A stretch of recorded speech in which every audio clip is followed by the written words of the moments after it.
सभी वरिष्ठ कवियों को प्रणाम करता हूँ।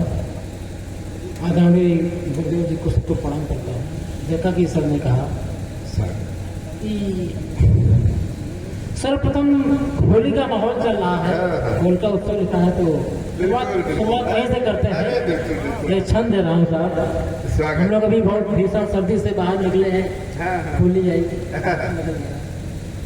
कि होने लगा दिन बड़ा, होने लगा दिन बड़ा, धूप में भी तेजी आई, लगता है शीतकाल का ये अंत वाला। मूर्ख सुजान हुए, बूढ़े भी जवान हुए, प्रेम प्रेमी प्रेमिकाओं में अनंत आ गया। गोरिया निहारे राह परदेसी प्रीतम की, होली के बहाने अब घर कंत आ गया। गोरिया निहारे राह परदेसी प्रीतम की, होली के बहाने अब घर कंत आ गया। और कोयल की कुहू कुहू, पपीहे की पीहू पीहू, पपीहे की पीहू पीहू, कोयल की कुहू कुहू। आम है बौराए लगता बसंत आ गया, आम है बौराए लगता बसंत आ गया। संदर्भ दे रहा हूँ कि धानी परिधान हुआ धरती के आंचल का, चारों ओर हरियाली हरियाली छाई। कि धानी परिधान हुआ धरती के आंचल का, चारों ओर हरियाली हरियाली छाई है। और गेहूं गदराने लगे, सरसों निपट आई, शीत धूप पाके हर कली मुस्काई। मौसम सुहाना देख दिल ये दीवाना हुआ, मौसम सुहाना देख दिल ये दीवाना हुआ। अंग अंग टूट रहा मस्त पुरवाई है, रूप रंग अंग पर प्यार का बुखार चढ़ा। कि रूप रंग अंग पर प्यार का खुमार चढ़ा, लगता ये फागुनी बसंत ऋतु आई है, लगता ये फागुनी बसंत ऋतु आई है। बहुत अच्छे हमारे श्रोता शेष बचे हैं, अच्छा संचालन हमारे भाई साहब कर रहे हैं। आपको बहुत बधाई। एक बार आप संचालन के सम्मान में तालियां बजा दीजिए, आप लोग बहुत अच्छा बना रहे हैं। तो एक क्षण दे रहा हूँ, मन होता है कि कुछ अच्छा कर देगा, वो पढ़ते हैं कि कर्म है प्रधान यहाँ, सुनेगा साहब कि कर्म है प्रधान यहाँ, करिए सुकर्म बंधु, कर्म ही के लोग यहाँ करते समीक्षा है। और बंधु बांधु समेत इष्ट मित्र दूर हुए, कहते हैं यह ही समय की परीक्षा है। और कष्ट में हो यदि कोई उसकी मदद करो, यही सत्कर्म मित्र दान है न भिक्षा है।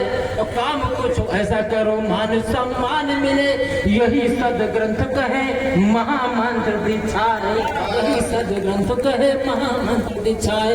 साहब यही जब कर्म बदलता है कर्म में दूसरा साहब देखे कि थोड़ा थोड़ा काम यदि करते रहोगे नित्य, कि थोड़ा थोड़ा काम यदि करते रहोगे नित्य, बरसों से रुका हुआ काम बन जाएगा। कि थोड़ा थोड़ा काम यदि करते रहोगे नित्य, बरसों से रुका हुआ काम बन जाएगा। और दूषित चरित्र यदि कर लिया है आपने, तो अच्छा भला नाम बदनाम बन जाएगा।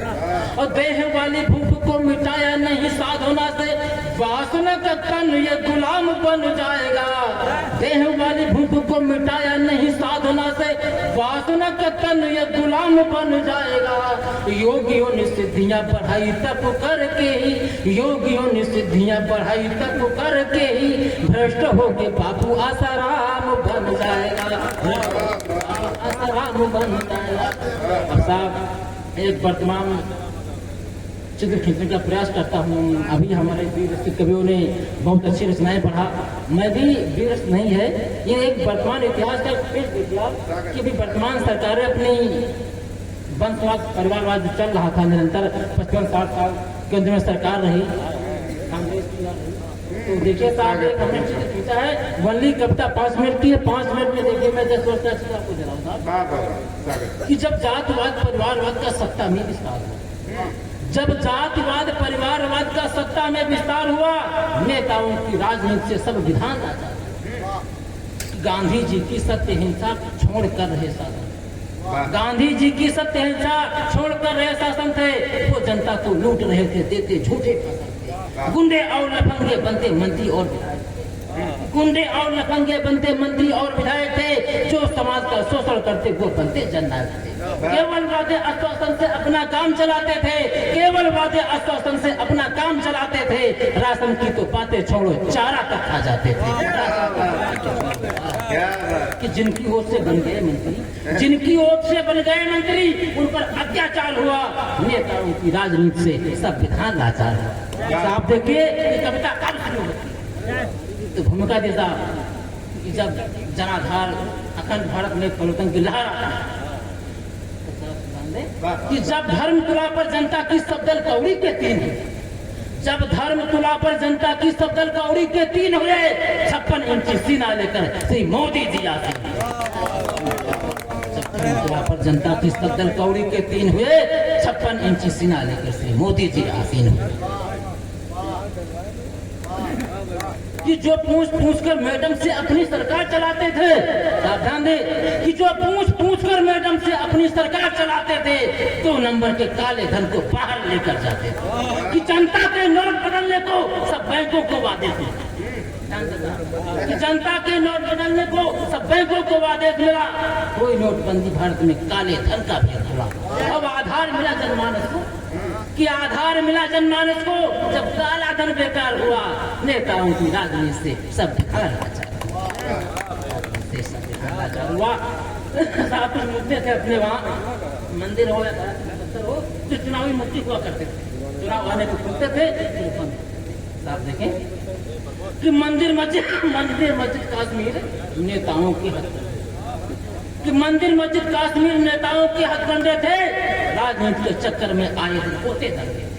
सिंह धारा सीमा पर पाक चीन घबराया, सिंह धारा सीमा पर पाक चीन घबराया था। 370 साफ किया, लद्दाख में ध्वज फहराया।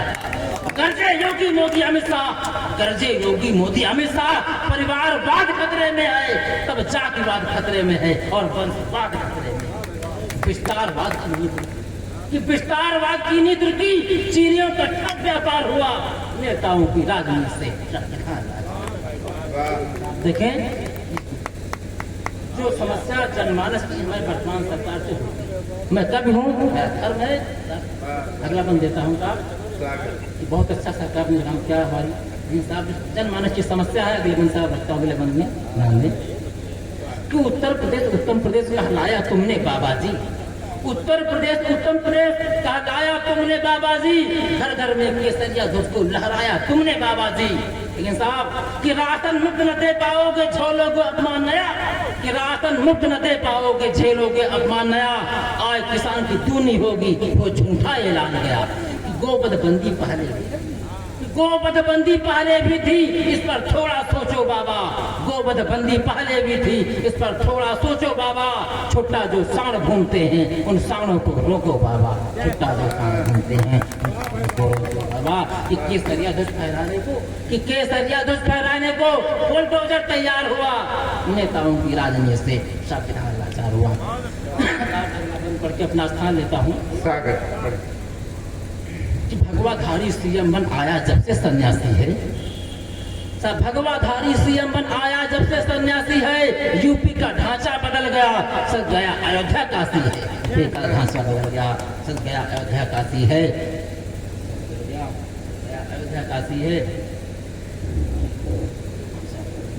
कि भगवाधारी सीएम बन आया जब से सन्यासी है, यूपी का ढांचा बदल गया, सज गया अयोध्या काशी है। कि जो पूछ मैडम से यूपी का आतंकी यूपी का ढांचा बदल गया, अयोध्या काशी। भगवाधारी सीएम बन आया जब से सन्यासी है, यूपी का ढांचा बदल गया, सब अयोध्या काशी है।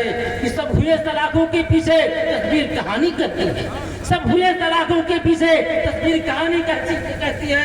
गुंडा और माफियों की अब रूह कांपने लगती है, गुंडा और माफियों की अब रूह कांपने लगती है। आतंकी भ्रष्टाचारी घूसखोर सबकी क्षय है, आतंकी भ्रष्टाचारी घूसखोर सबकी क्षय है। कर दिया प्रशासन को टाइट, बुलडोजर बाबा की जय है। कर दिया जय है। सब सूबों में यूपी अव्वल है। इतना अतुल सुधार हुआ नेताओं की राजनीति में संविधान। निर्बलों को सीख लिया, दीन दुखियारों निर्बलों को शीघ्र न्याय मिले, ऐसी हो व्यवस्था विधि वेदता मान लेंगे हम। और बनिए पटेल जैसा भारत न खंडित हो, दृढ़ निश्चयी हो प्रणेता माना, दृढ़ निश्चयी हो प्रणेता माना।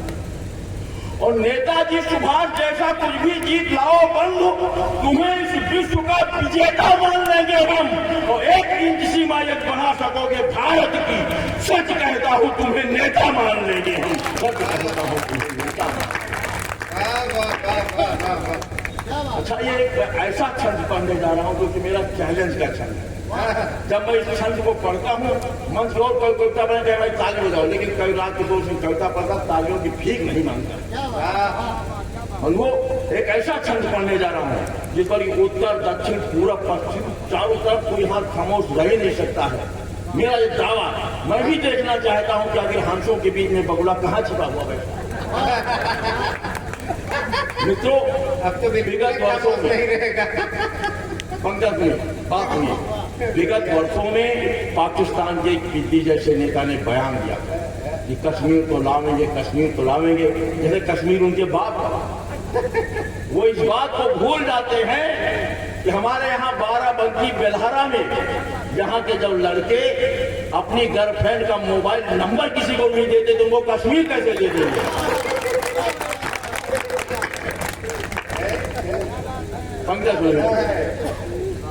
कश्मीर लेना भूल जाइए बिलावल मियाँ, कश्मीर लेना भूल जाइए बिलावल मियाँ, तेरा इस्लामाबाद दिल्ली बन जाए। दिवा स्वप्न देखने की चाह जगने लगी है, देख लेना पप्पू शेख चिल्ली बन। 65, 71 और कारगिल पढ़ा अगर तो सच कहता हूँ भीगी बिल्ली बन जाएगा। और भारत के शेर जब मिसाइलें दगाएंगे तो बेनजीर वाला पिल्ला पिल्ली बन जाएगा।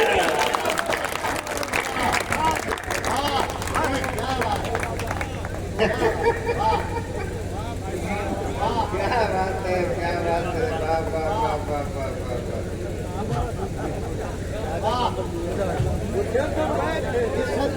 अगर दोबारा पढ़ूंगा जितना देना आया उतना नहीं दे जाऊंगा, तो कोर्स आपको खा लो, मेरा नहीं खा लो। इसी बिरादरी का दूसरा छंद आपको है, चैलेंज का छंद देखता हूँ कि ताली कैसे नहीं बजती। मित्रों, विगत वर्षों में मुंबई के सुप्रसिद्ध फिल्म स्टार सलमान खान गणेश जी की पूजा अर्चना एवं वंदना की। हमारे देश की परंपरा, कोई हिंदू भाई जाकर के मस्जिद में अपनी इबादत व्यक्त करती, दरगाह पर जाकर इबादत व्यक्त कर सकते हैं। और हिंदू कोई मुस्लिम भाई अगर किसी मंदिर में आस्था व्यक्त करना चाहे तो व्यक्त कर सकते हैं। हमारे देश की धर्मनिरपेक्ष परंपरा, अगर गलत हूं तो टोक दीजिए। लेकिन जब मुंबई के सुप्रसिद्ध फिल्म स्टार सलमान खान ने गौरी गणेश की पूजा अर्चना की तो ये बात कट्टरपंथियों को रास नहीं आई। उन्होंने सलमान खान के विरुद्ध फतवा जारी कर दिया। तब मंच के सबसे छोटे कलमकार राजकिशोर ने आप सबकी तरफ से उन फतवाधारियों को जवाब देने का प्रयास किया कि मेरा जवाब सही लगे तब समर्थन दीजिएगा। सलमान खान ने किया अर्चना गणेश, सलमान खान ने किया अर्चना गणेश की तो फतवों का ओछा ये आदेश छोड़ दीजिए। और गौरी गणपति का निवास कहे लाता है जो हिमखंडों वाला ये नगेश छोड़, हिमखंडों वाला ये नगेश छोड़। तो भारत के आत्मा की, भारत के जनजन की आत्मा में है गणेश, दमदार हो तो ये परवेश छोड़ दीजिए। तुम नकी फरमान वालों जो बड़े हो पानीदार, गणपति बप्पा वाला देश छोड़ दीजिए।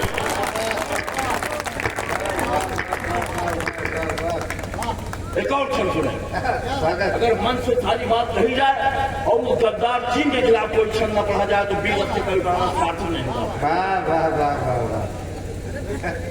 गलवान घाटी में घुसे हुए थे चीनी, जहां वहां भारत की कज्जरे काल लिखा। इसके लिए शहीद देश के सपूत हुए बलिदानियों का यशोगान लिखा, बलिदानियों का यशोगान लिखा। और जिसके बदौलत फूला फूला फिरता रे नीच, माओवादियों का अवसान लिखा जाएगा। और बीजिंग की गलियों में देश के सपूतों द्वारा जर्रे जर्रे पर हिंदुस्तान लिखा जाएगा।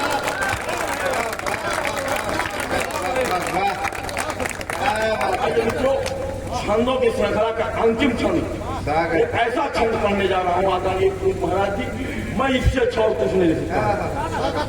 आदरणीय संजय सावा जी, मैं इससे अच्छा और कुछ नहीं लिख सकता। मेरी ये एक कल्पना का छंद, अपने देश की बेटियों के नाम एक छंद सुने और पूरा आनंद प्राप्त करें।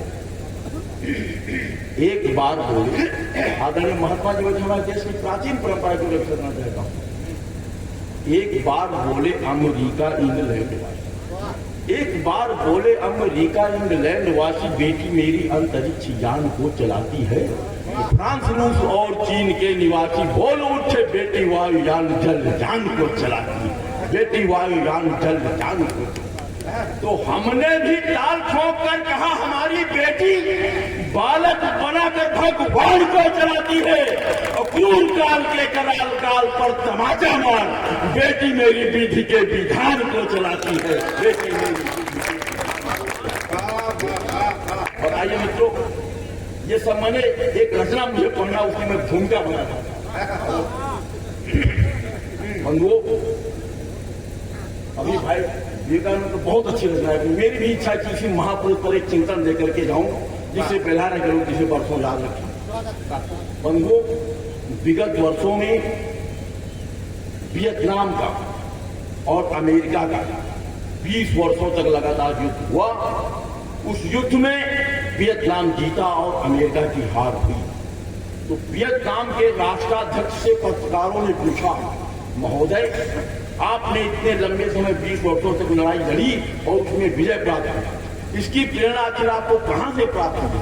तो वहां के राष्ट्राध्यक्ष ने जवाब दिया, इतने लंबे समय 20 वर्षों तक युद्ध लड़ने और युद्ध में विजय प्राप्त करने की प्रेरणा हमको भारत में मेवाड़ के महाराज महाराणा प्रताप सिंह से प्राप्त हुई।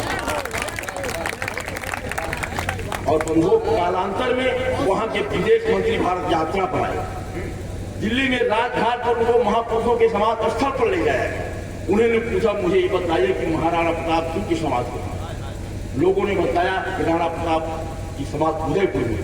विदेश मंत्री जी उदयपुर गए, महाराणा प्रताप की समाधि के दर्शन किया और वो स्थान में थोड़ी सी मिट्टी इकट्ठा कर उसकी पोटली बनाई। तब पत्रकारों ने पूछा कि महोदय, आखिर आप इस मिट्टी की पोटली का क्या किया?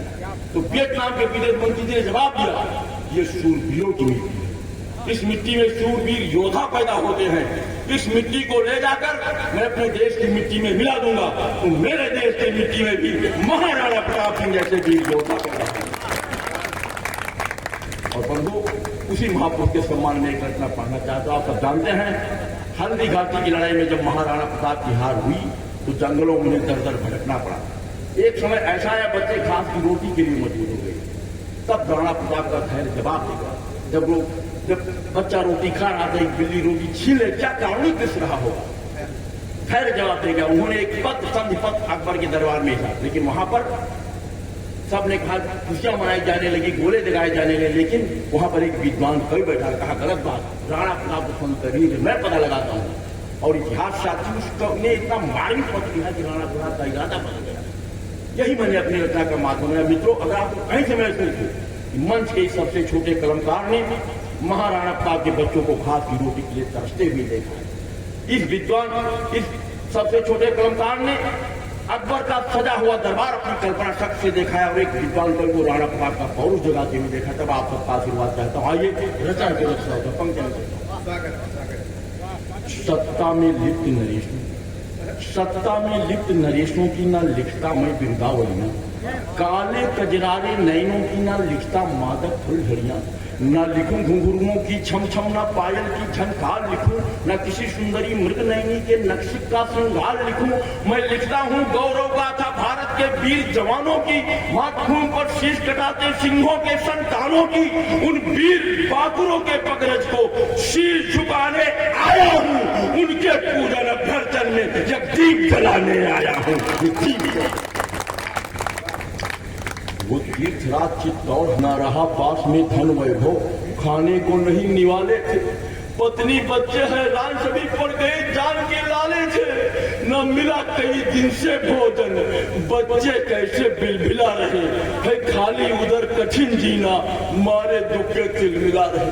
कुछ घास फूस एकत्र किया, पत्थर से गूथा आटे सम, उससे तैयार किया रोटी, जो लगा घाव पर हो मरहम।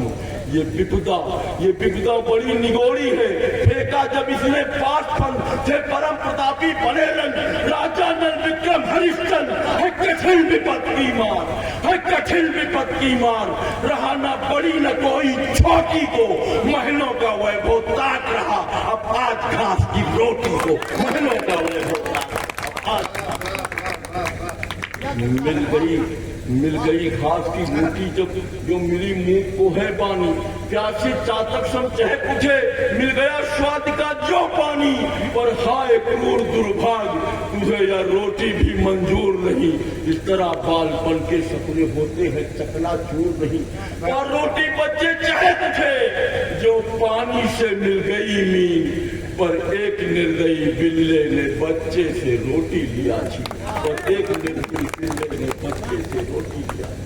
ये दृश्य देख आहत होकर राणा का दिल तो दहक गया, प्रण नहीं प्राण से बढ़कर है दिल एक बाप का पिघल गया, अब संधिमात अंतिम उपाय, एक हृदय पिता का बोल उठा, मेवाड़ मुझे जो क्षमा दान स्वर में करुणा बोल, तो तैयार किया है संधिपत, सेवक को सीख बुलाया है, ले जाओ अकबर के सम्मुख, सेवक से वचन सुनाया है।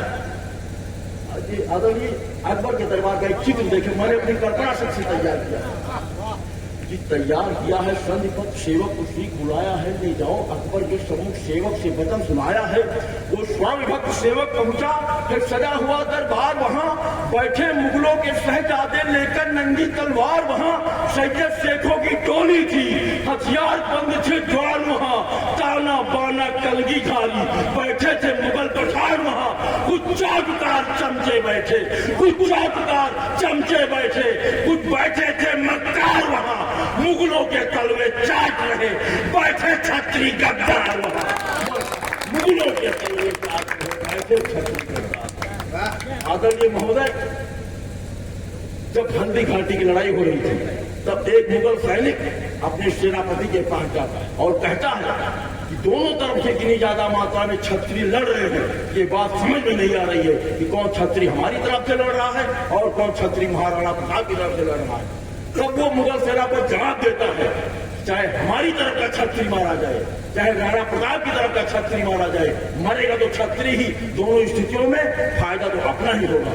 और उनकी मानसिकता के बावजूद जब देश के तमाम छत्रियों ने महाराणा प्रताप का साथ लेकर अकबर का साथ दिया, तब कविराज किशोर कहता है कि कुछ चाटदार चमचे बैठे, कुछ बैठे थे मक्कार, वहां मुगलों के तलवे चाट रहे, बैठे छत्री गद्दार वहां।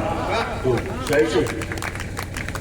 जैसे ही देखा संधिपत, जैसे ही देखा संधिपत, टूटे चहुओर धमाके थे, कर उठे मुगलिया अट्टहास, गूंजे चहुओर ठहाके थे, हो गई फटा, सबने अपना मुख खोला था, मुगलों की भाषा लिए नहीं, गद्दार मान सिंह बोला था, मुगलों की भाषा लिए नहीं, गद्दार मान सिंह बोला, जिसके ही कारण राणा की हुई इतनी बड़ी तबाही थी, उसकी झूठी सत्ता था कि अकबर के सिर में जाही थी, खिल्लियां उड़ाता आ मेरी, मानो सब संपत्ति आई है, मानो राणा के शीश दर्द की उसको मिली दवाई। आदरणीय संचालक महोदय, जहां पर बगलों से भरी हुई सभा बैठी होती, उस सभा में अगर कोई हंस बैठा होता तो किसी से कहता नहीं कि मैं हंस हूं, बल्कि उसके कार्य स्वयं बता देते हैं, जो बगलों के बीच में छिपा हुआ हंस बैठा है। तब कविता के उद्देश्य पर पंक्ति की ओर चलता हूं, जिसके लिए मैंने पूरी रचना लिखी। उस भरी सभा में मुगलों की एक सिंह सुवन बलभाई था, कोई पृथ्वीराज बीकानेरी राजा का छोटा भाई था। बोला है झूठा संधिपत, बोला है झूठा संधिपत, कभी हंस न दाना खाएगा, मेवाड़ मुकुट राणा प्रताप हरगिज न शीश झुकाएगा, मेवाड़ मुकुट राणा प्रताप करते हैं जिसको संधिपत, वो केवल एक बनावट है, पत्रक लगता है सत्य नहीं, राणा की नहीं लिखावट है। मैं भेज रहा हूं एक पत्र, अब इसका पता लगाऊंगा प्रणधारी है या कायर है, कुछ ही दिन में बतलाऊंगा। आदरणीय मित्रों, मैंने ना तो उस पत्र को कभी देखा और ना पढ़ा है, मेरी कल्पना शक्ति उस पत्र को तैयार कर रही है, विज्ञापन के श्री चरणों में रखते हुए बातें का पंकज में सागर। कि प्रणधारी है या कायर है उसी दिन में बताऊंगा।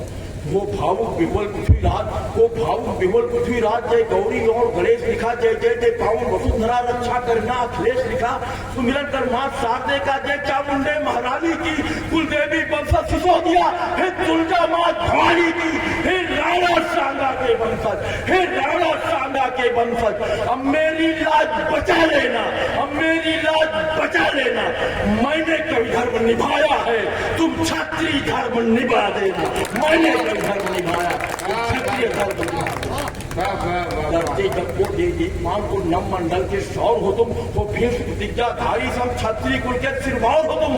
जिस दिन राणा का ध्वज मुगलों के चरणों में झुक जाएगा, धरणी होगी क्षत्रिय विहीन, कोई ना सिंह कहाएगा। धरणी होगी क्षत्रिय विहीन, कोई ना सिंह कहाएगा। तो कह दो है झूठा संधिपत्र पर इतनी विनय हमारी है, मेवाड़ केसरी हे राणा, वो पूरा तैयारी है माता को मुक्त कराने में, भारत को मुक्त कराने में पग पीछे नहीं हटाना है। कर लिए विजयनी ध्वज मुगलों की छाती पर लहराना है, कर लिए विजयनी ध्वज मुगलों की छाती पर। पत्र महाराणा प्रताप का खोया पौरू जाग उठा, लेकर स्वतंत्रता की मशाल वो पुत्र मोह को जाग उठा। इतिहास साक्षी राणा ने अपना परचम लहराया था, अपने खोए भूभागों को मुगलों से मुक्त कराया था, अपने खोए भूभागों को मुगलों से मुक्त कराया था।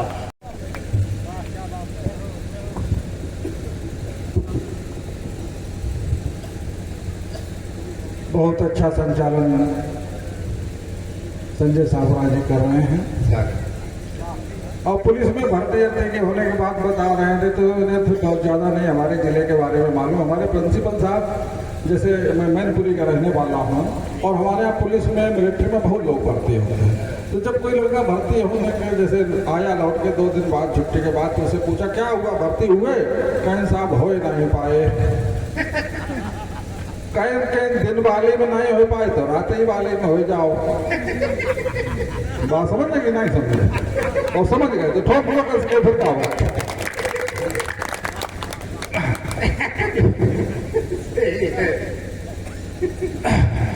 अभी देशभक्ति से लेके प्रेम की बात हुई। एक पत्नी ने अपने पति से कहा कि तुम मुझे प्यार करते हो? कहे हाँ बहुत प्यार करते हैं। कितना करते हो? बहुत प्यार करते हो। कहीं सच सच बताओ। अरे कहीं मैं तो तुम्हारे प्यार में पागल है। कहीं तो अच्छा, तो एक आखिरी प्रश्न ये बता दो कि मैं मर जाऊंगी तो शादी दूसरी तो नहीं करोगे? बोले ये पागल आदमी तो कुछ भी कर सकता है।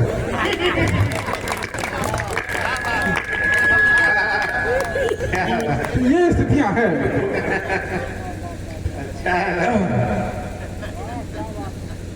विसंगतियां देखिएगा। एक वृद्ध व्यक्ति 65-70 के होंगे, वोट डाल लेंगे। वहां जो पोलिंग अफसर फर्स्ट बैठा रहता है, तो वो पर्ची मिलाता है कि फलाना आया है ना, पर एक एजेंट से स्लिप मिलती है, तो उन्होंने अपनी पर्ची ऊपर तो टिक लगवा लिया अपने नाम के आगे। फिर पूछा कि ये बताओ कि तुम्हारी काकी वोट डाल गई कि नहीं? तो उनके नाम के नीचे जो नाम लिखा था, पोलिंग अफसर फर्स्ट ने देखा कि इसमें टिक लगा है, और कहीं बोल काकी तो वोट डाल गई। लेकिन उसकी एक जिज्ञासा हुई कि दादा एक बात बताओ, कि आप पत्नी हो और आपको ये नहीं, और साथ साथ रहते हो और आपको ये नहीं पता वोट डाल गई है कि नहीं डाल गई? कहें बेटा हम क्या बताएं, उन्हें मरे 15 साल हो गए, लेकिन वोट को हर साल डाल लेते हैं। तो ये हालत है आजकल वोटर लिस्ट की। 15-15 साल से आदमी चला गया ऊपर, और हर साल सुधार होता है लेकिन हो नहीं पाता। गलत तो नहीं कह रहा? हाँ तो ठोको पर सही तो है, पर ऐसे कैसे सही? हमारे देश में कुछ हो ना हो, चुनाव अक्सर होते हैं। कभी विधानसभा का चुनाव, कभी लोकसभा का चुनाव, कभी विधान परिषद का चुनाव, कभी नगर पंचायत, नगर निगम, क्या क्या होता है। सुनील भैया आम जनता के लिए चुनाव है क्या? सुनिएगा, आम जनता के लिए चुनाव क्या है? कि चुनाव सिर्फ अभी 22 गया, 24 आ रहा है, बीच में 23 वर्ष में, कि चुनाव सिर पर, वादे मुंह पर। चुनाव सिर पर, वादे मुंह पर, इरादे पेट में, जनता चपेट में। क्या बात है? है ना? कि चुनाव सिर पर, वादे मुंह पर, इरादे पेट में, जनता चपेट में। हाँ, सामान ले गए रामनरेश दादा। हाँ, वरना जितना नीचे जा रहे थे लोग कुछ और ही समझ लेते। अंदर बैठ ना समझे।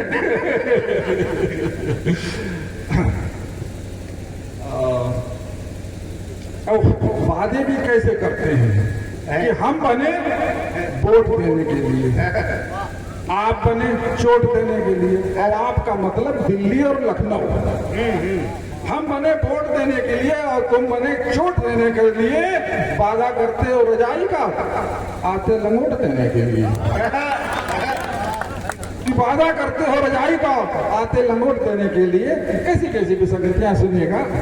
हाँ बेटा बैठ जाओ, बैठ जाओ, बैठ जाओ, बैठ जाओ। जिनको ढूंढ रहे हो वो नहीं आई भैया, नहीं आई। बैठ जाओ, बैठ जाओ। आज मंच की जो स्थिति है, 12-14 लोग हैं। एक दिन बढ़िया और स्थिति ज्यादा गड़बड़ हो गई, कुर्सियां नहीं थी, मंच 25-30 कभी तो मैं किनारे बैठा था। और मैं जब कोई नया कभी आए कहीं जरा उधर खिसक चलो, जरा उधर खिसक चलो, तो खिसकते हालत तो ये होगी वो मैं नीचे ही खिसक गया। वो मैंने पंक्तियां ज्यों की त्यों लिखी, अपनी ओर से 2-3 पंक्तियां उसमें जोड़ दी हैं। कोई बात निकल कर आ गई हो तो आशीर्वाद दीजिएगा। सुनिए, स्वागत पढ़ें। एक दिन एक कवि गोष्ठी में कविकर कुछ ज्यादा ही आ गए, जिससे हम मंच से खिसकते खिसकते जमीन पर आ गए। एक दिन एक कवि गोष्ठी में कविकर कुछ ज्यादा ही आ गए, जिससे हम मंच से खिसकते खिसकते जमीन पर आ गए। स्थिति को भांपते हुए संचालक महोदय ने कहा, स्थिति को भांपते हुए संचालक महोदय ने कहा, लगता है आप जमीन पर चले गए हैं। कृपया जमीन छोड़ दीजिए और मंच पर स्थान ग्रहण कीजिए। कृपया जमीन छोड़ दीजिए और मंच पर स्थान ग्रहण कीजिए। मैंने कहा, मान्यवर मुझ पर कुछ रहम खाइए, मुझसे मेरी जमीन मत छुड़ाइए। मुझे तो जमीन सौभाग्य से इतनी जल्दी मिल गई, वरना इस प्रजातंत्र में बड़े बड़े दिग्गजों को बरसों लग जाते हैं, तब कहीं अपने लिए जमीन तलाश पाते हैं, तब कहीं अपने लिए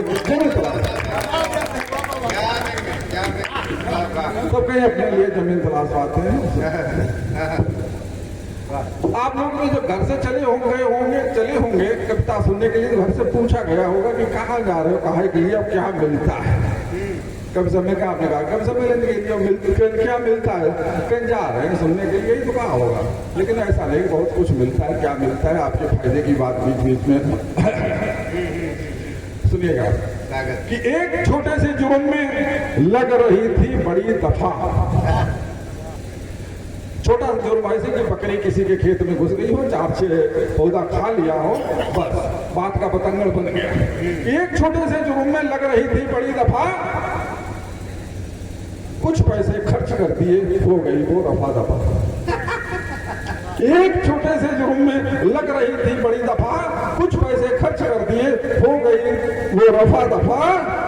इसलिए जहां तक संभव हो, मामले को सुलझा लें थाने में। इसलिए जहां तक संभव हो मामले को समझा लें थाने में।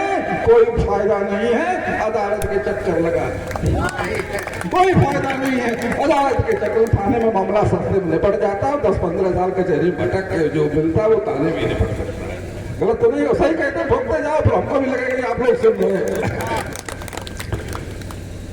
एक सामाजिक व्यंग जो हम और आप सब जीते, एक राजनीतिक व्यंग को कविता छोटे से पढ़ सुनिएगा।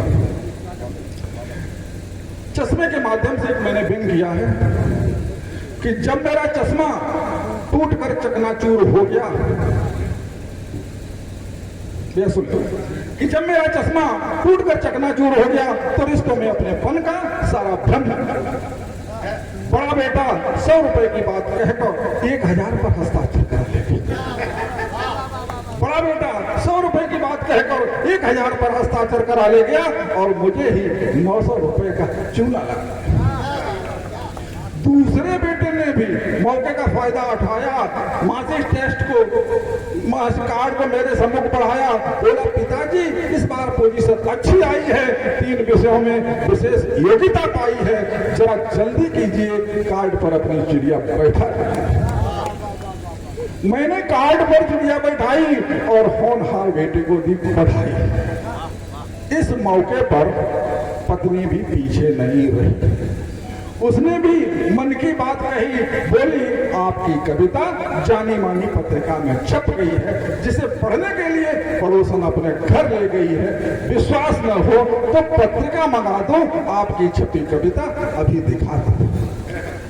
अरे इस खुशी को कुछ तो स्थायी बनाइए, मेरे लिए एक साड़ी आज ही खरीद लाइए। 3 दिन बाद जब चश्मा ठीक कराया तो पासबुक में 100 की जगह 1000 कम पाया और विशेष योग्यता की जगह विशेष अयोग्यता में 3 जगह गोला नजर आया। विशेष योग्यता की जगह विशेष अयोग्यता में 3 जगह गोला नजर आया और पत्नी आज तक पत्रिका लेकर नहीं आई। मेरे पूछने पर ये कहकर मुस्कुराई कि चलो इसी बहाने एक साड़ी तो आई, चलो इसी बहाने एक साड़ी तो आई। मैं हादसों से आज तक घबराता हूँ, बिना चश्मे के किसी से हाथ तक नहीं मिलाता हूँ, बिना चश्मे के किसी से हाथ तक नहीं। आप ये एक फोटो हमारी में खींच लो और फोटोग्राफर एक फोटो खींच लो हमारी में। अरे वो हमको मिलेगी नहीं, बस असल में चक्कर ये हुआ जब से आसाराम जैसे लोग जो अंदर चले गए ना, घर पे बड़ी सफाई देनी पड़ती है। अब इससे काम नहीं चलता है कि हम 60 साल के हो गए किसी लायक नहीं रहे। नहीं सही बात है, पहले नहीं कोई पूछता, जब से ये कुछ घटनाएं घट गई तब से कहाँ थे, तो हम बता देंगे कि 2 बजे तक तो देखो फोटो खींची गई, इतने बजे तक यहाँ थे, और इतना रास्ते में टाइम लगता है, हमारी कम से कम इज्जत बच जाती है। हाँ, बहुत मुश्किल हो गया, मजाक की बात नहीं है, ये बस हकीकत हो गई।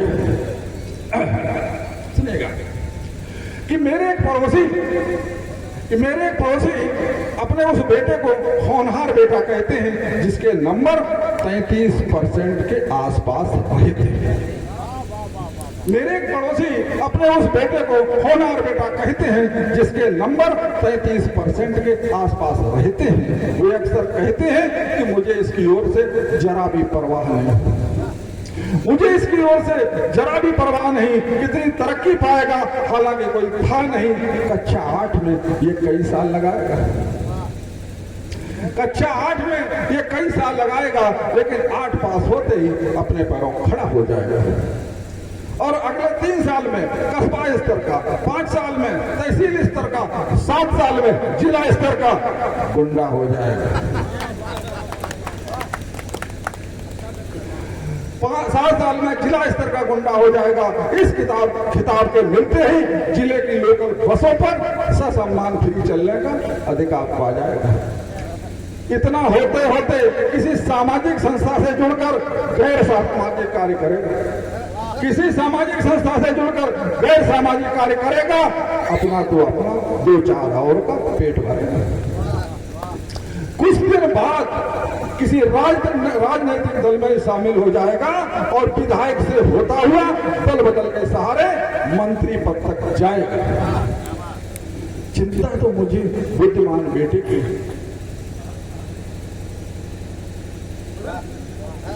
चिंता तो मुझे बुद्धिमान बेटे की है, जो हर क्लास में फर्स्ट डिवीजन लाता है, कभी कभी तो 3-3 विषयों में विशेष योग्यता पाता है। वही हमारा बुढ़ापा खराब करेगा। हर तीसरे दिन नौकरी के लिए फॉर्म भरेगा, 35 साल की उम्र तक कंपटीशन में सिर खपाएगा। हालांकि मैं जानता हूं कि नौकरी नहीं, हालांकि मैं जानता हूं वह नौकरी नहीं पाएगा, क्योंकि वह बुद्धिमान तो है, तिकड़मबाज नहीं है। इस जमाने में केवल बुद्धिमान हो तो नौकरी नहीं है, केवल बुद्धिमान हो तो नौकरी।